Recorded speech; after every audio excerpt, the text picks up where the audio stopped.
안녕하세요, 달나무입니다. 여러분, 일본만의 독특한 빤스, 훈도시를 아십니까? 개성있는 패션의 나라 일본은 속옷도 범상치가 않습니다. 그래서 오늘은 너무너무 궁금하고 흥미로운 일본만의 독특 빤스 패션, 훈도시의 역사를 찾아 떠나보겠습니다. 훈도시라고 하면 일본의 옛날 남자 속옷이라고 알고 있는데요. 에도 시대에는 남성뿐만 아니라 여성도 훈도시를 입었었다고 합니다. 여성용 훈도시는 온나 훈도시라고 불렀습니다. 그러다가 후에 목욕할 때 착용을 하게 되면서 유모지라고 불리게 됩니다. 끈이 달려있어서 허리에 감는 스타일로 색상은 흰색이나 빨간색이 일반적이었습니다. 천 사이로 하얀 허벅지가 살짝 보이게 되는 것이 아주 요염했다고 합니다. 한마디로 속옷 역할 이외에 입욕복이라는 역할까지 하고 있었습니다. 에도시대 목욕탕의 모습인데요. 보시면 모두 훈도시를 착용하고 있습니다.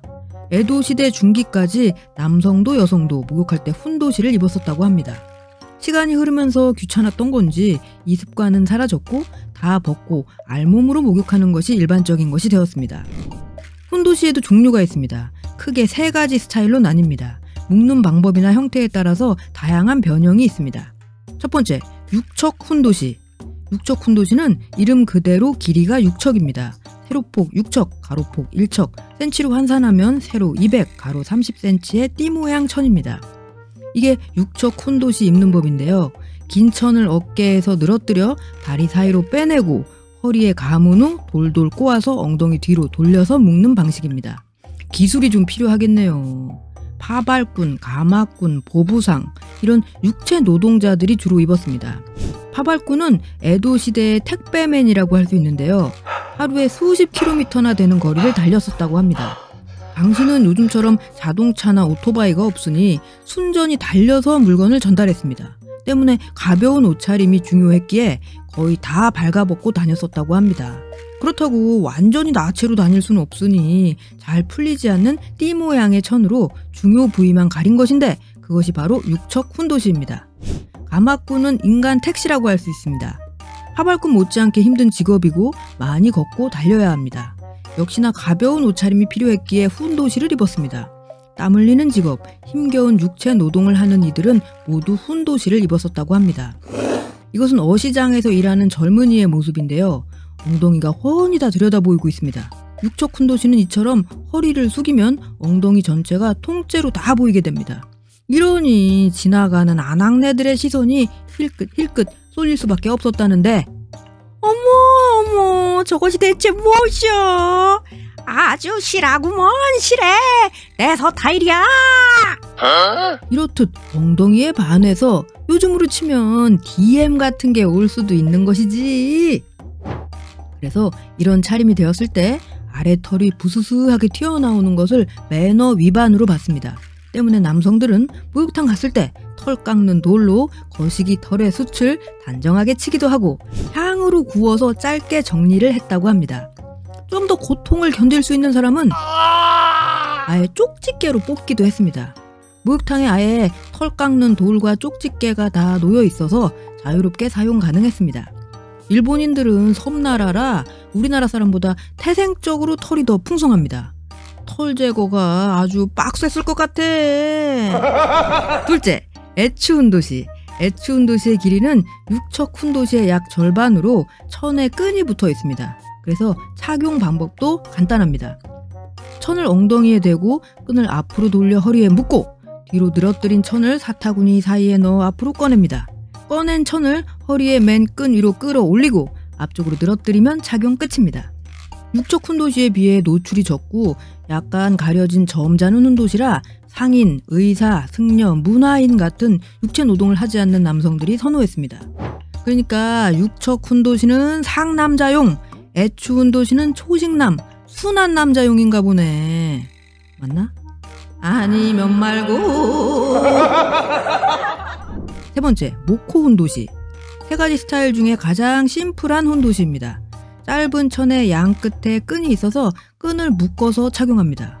요즘 현대에 입는 빤스들 그거랑 가장 비슷한 모양새네요. 일본은 요즘도 훈도시를 팔고 있기 때문에 착용감이 궁금하신 분은 구입도 가능합니다. 그나저나 훈도시의 소재가 신분에 따라 달랐다고 합니다. 지난 영상에서 이불도 신분에 따라 달랐다고 했는데 이젠 빤스도 신분을 가르는 척도였다니 충격이네요. 일단 일반적으로 훈도시의 소재는 무명이었습니다. 그러나 쇼군이나 상급무사, 부유층의 훈도시는 비단이었다고 합니다. 또 협객 중에 빨간색 비단 훈도시를 착용하는 멋쟁이도 있었다고 합니다. 그야말로 리치 훈도시, 럭셔리 훈도시라고 불러야겠네요. 자, 다음은 훈도시의 색상입니다. 흰색, 빨간색, 감색 이 세 가지 색상이 표준이었습니다. 그런데 약간 누런 듯한 연노랑의 훈도시를 입는 사람도 있었다고 합니다. 바로 도쿠가와 이에야스라는 다이묘가 착용한 것인데요. 그 이유가 멋이 아니라 새하얀 훈도시는 금방 더러워진다. 그러나 누런 것을 착용하면 살짝 소변이 묻어도 티가 덜 나서 자주 빨지 않아도 되잖아. 이런 실용적인 이유였다고 하네요.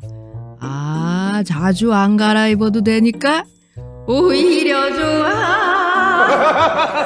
에도 시대에는 이렇게 상류층에서 서민까지 맹활약을 펼친 훈도시이지만 세월이 흐르고 시대가 바뀌어 빤스 문화에도 변화가 찾아옵니다.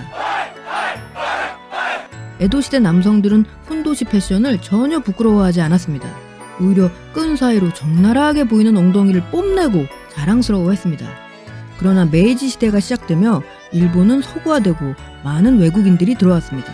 엉덩이가 훤히 보이는 훈도시 차림으로 배회하는 일본 남성들을 보고 경악을 금치 못하고 엄청난 컬처 쇼크를 받았습니다. 뭐야, 왜 엉덩이를 다 보이고 다니는 거야? 좀 긁터! 이에 메이지 정부는 훈도시 금지를 선포하게 됩니다.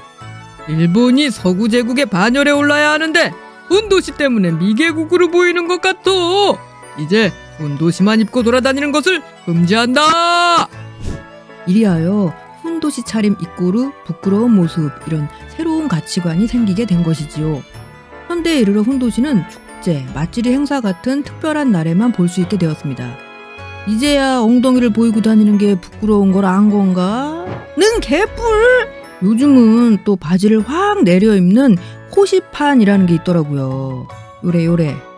뭐가 이렇게 남사스러워. 빤쭈 다 보이잖아. 이게 일본뿐만 아니라 아메리카 힙합 전사들, 래퍼들, 이런 상남자들 세계적 유행이라네요. 남자뿐만 아니라 여자도 요래 입고요. 청바지는 물론이고 보복까지 이래 내려 입고 다니더라고요.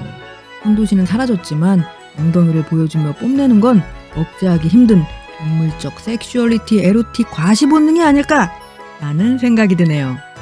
오늘은 훈도시에서 코시판까지 일본의 엉덩이 문화, 아니지, 당당하고 간지나는 빤스 패션 문화에 대해 알아봤습니다. 알람의 일본 문화 이야기 안녕 격도툰, 또 다음 화에서 만나요.